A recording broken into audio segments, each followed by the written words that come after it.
Hi, this is Beata from Splitcoaststampers. In this video I want to show you how to create this flip top box. It's kind of like a Crayola box or a card, playing card box, and you can fill it with whatever you want. It's pretty roomy and I fit 4 Kit Kats in there. You can also use it for craft supplies or giving away gift cards along with candy. For my sample I used pattern paper from Cartabella's Winter Fun paper pack, and dies and matching stamps from Simon Says Stamps holiday labels. The measurements are not that easy to remember, so you can find them in the photo tutorial for this project at splitcoaststampers.com. The direct link is listed in the video description. And for me to remember, I just made a cheat sheet with my cutting lines drawn and the score lines put in there. So at first you will need a piece of cardstock measuring 10 3/8 by 4 1/2, and you start by scoring the long side at 7/8 of an inch,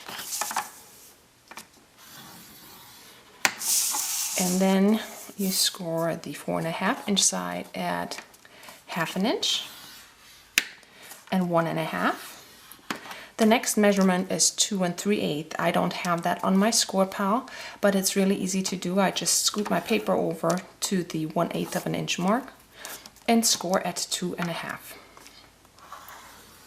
The next measurement is 2 7/8. The same thing. I don't have that, so I leave it at 1 1/8 and score at 3. And this score line, you do not score all the way through, but only in between the 2 long score lines. So I just do this really softly so I know where my groove is. Okay, and that didn't work.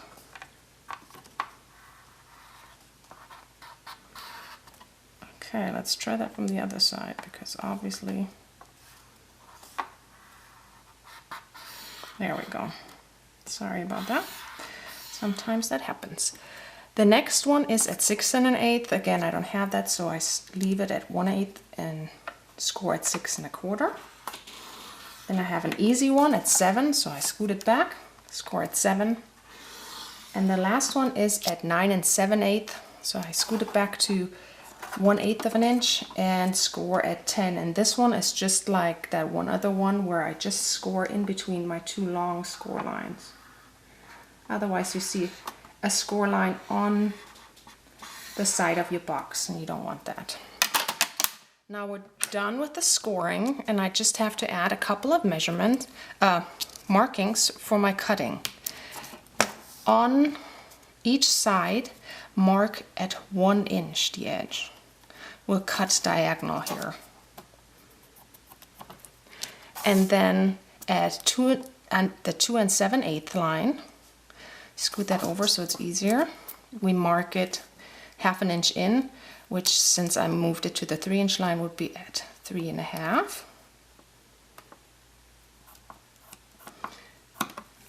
And that's it already.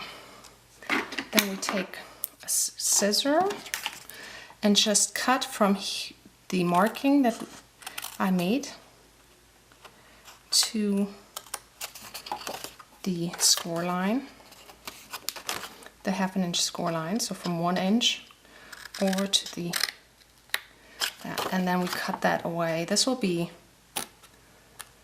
the lid of the box. And here, this is really helping with this, because you have to cut. This will be creating the flaps for my lid, and I will cut the horizontal lines later with my paper cutter. Or you could bend this over and cut here, but it's kind of hard for me, so I will use the paper cutter for that. Again, here we marked from the 2 7/8 inch, 1/2 an inch over, so we cut this. And it will make sense in a second when we put the box together. And we cut here. This will be the bottom.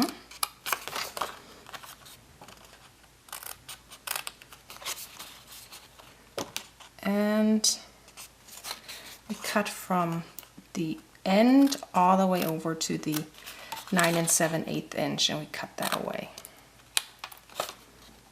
Looks weird, but it will make sense.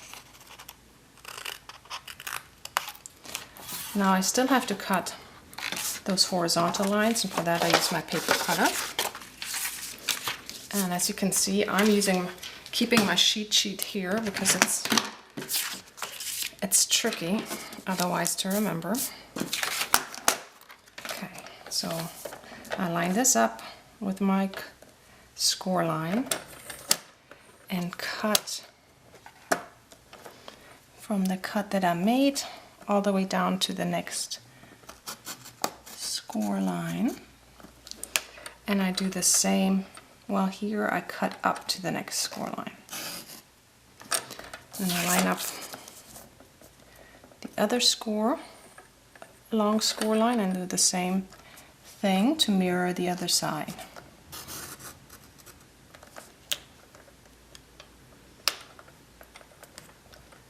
And where's my second cut? Right here.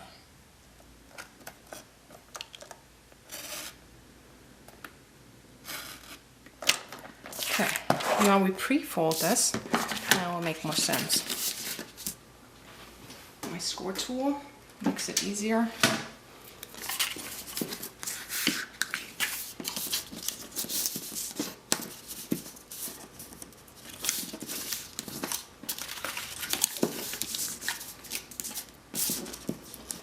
Those 1/2 inch in the beginning and the end is just to reinforce the box.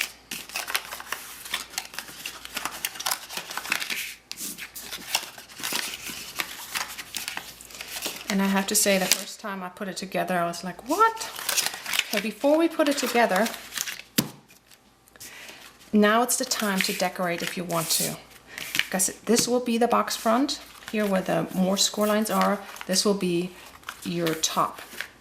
And once you decorated it, add adhesive, I use score tape, on the flaps that you cut, where you cut over and in. Then you turn it around and you add adhesive to the long sides of the front and to the ends, because like I said, we're just going to tape those down, and the angles here. So first we're taping these down because that's easy and we don't have to think about that one. Okay, let me put the box bottom together. Let's take the adhesive off here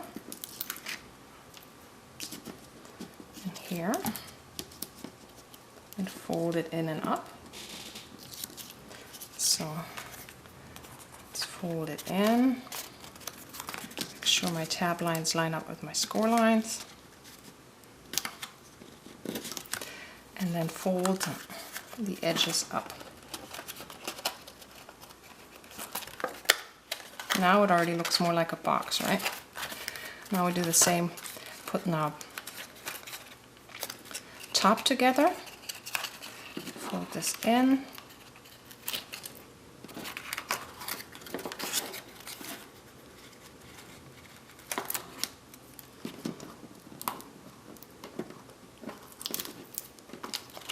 this just reinforces the top.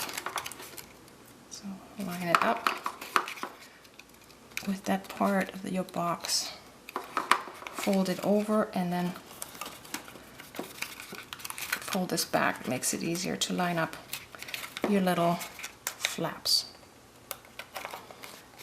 Now you can leave it like this, but if you want to keep this closed better, just take another piece measuring 4.5 by 2 inches.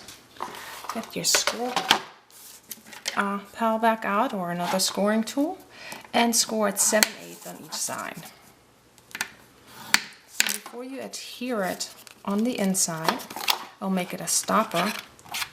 If you want to, you can add a little groove to make the grabbing of your candy or whatever easier. You can use a die cut. I was just a little lazy, so I got my old Stampin' Up! Word punch out to cut my groove. I had some more adhesive.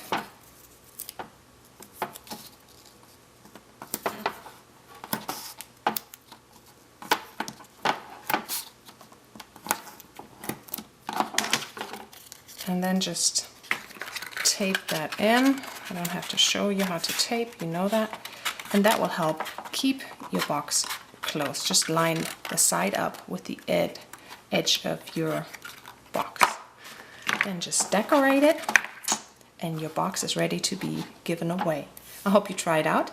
It's great, a great little box for a lot of different occasions. See you next time.